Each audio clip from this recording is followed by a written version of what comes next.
This is a shaping machine. We are going to do the operation in the workpiece. So you can see here, so this is a circular and this is the square. So why we are doing like this means from square to the circular. So this is the lead screw handle. So it is circular to square you have to make for this operation. So you can see here, so there is also there square, circle to square. So now see the shaping machine. So what is the construction?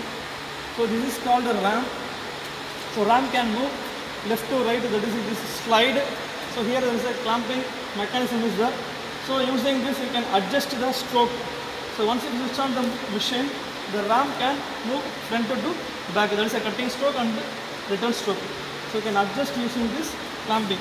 And in the front this is called a tool head and this one is a clapper box. So here you have to fix the tool. So this is called a single point cutting tool. The front end is used to remove the material. So a single point is used, so which is called a single point cutting tool.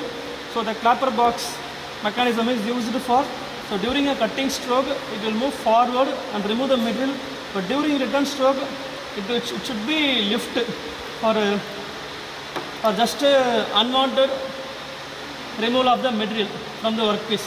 Okay, so automatically it will lift during the return stroke. So if it will not lift, what will happen means again the sharp edge will again cut the surface, so it will wear the tool life, also it will reduce the surface finish. So this is the machine wise and this is the table. So these are the T-slot.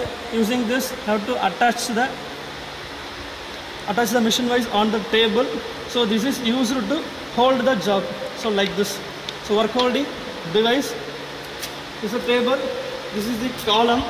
So inside the column there is a quick return mechanism is available. So quick return mechanism means during cutting stroke it will move some speed, but during return stroke it will move faster. That means quick return. So since forward stroke it will cutting operation takes place, but during return stroke there is no operation. So there is a time wastage. We have to come faster. So using this is the crank and the slotted lever mechanism. So inside is a crank. This is a slotted lever mechanism. Can adjust the speed also. Using that you can move forward with one speed. Reverse it should be faster. So column, crank and slotted lever mechanism. And this is a motor which is give the movement to the ram. So in this way, on this side,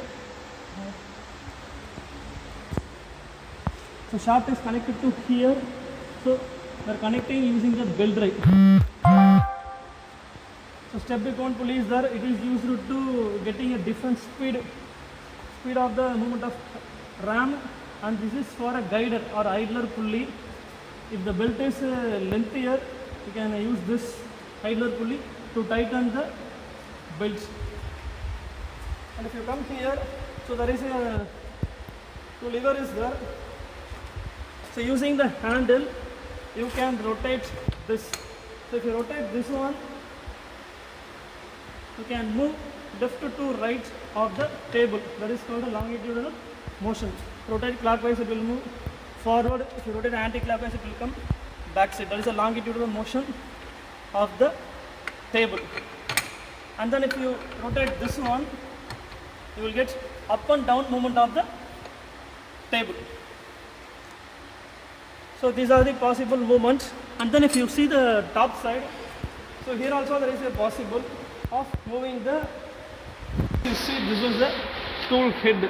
So using this handle you can just give the depth of cut. If you rotate it clockwise, the tool can move downwards. So depth of cut means how much material can remove from the workpiece. If you rotate clockwise, it will move downwards. If you rotate anti-clockwise, it will move upwards. Okay. So during machining operation, if you want to give depth of cut rotating clockwise, and after completion of the job or operation, you have to remove the job. So before that, you have to rotate anti-clockwise and move the tool upwards for the help for the removing of the workpiece. So when you are doing a job for a flat surface, the tool should be vertical. That is here they given the angle, so it should be 90 degree. You have to set at 90 degree, then only you are getting the flat surface. That is a square to horizontal square, sorry, circle to square. So if you want to make any inclined surface like hexagon or pentagon, or even if you see here, so this is a inclined surface.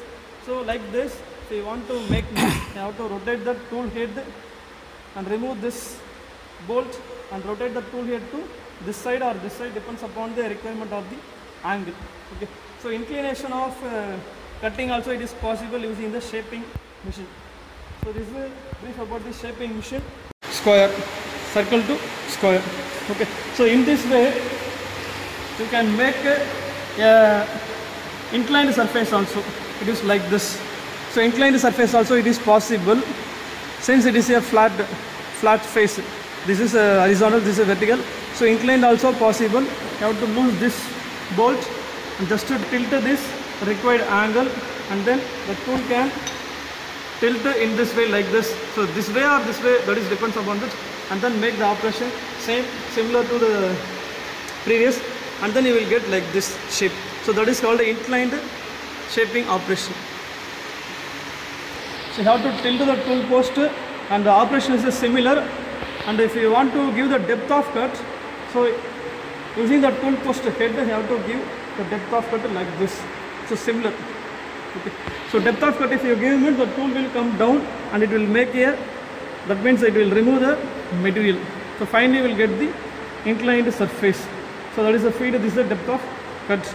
So only thing is you have to remove this, that is lose the bolt, just to tilt the required angle and tight, and then if you switch on means you will get the required angle, and you finally will get like this. Okay.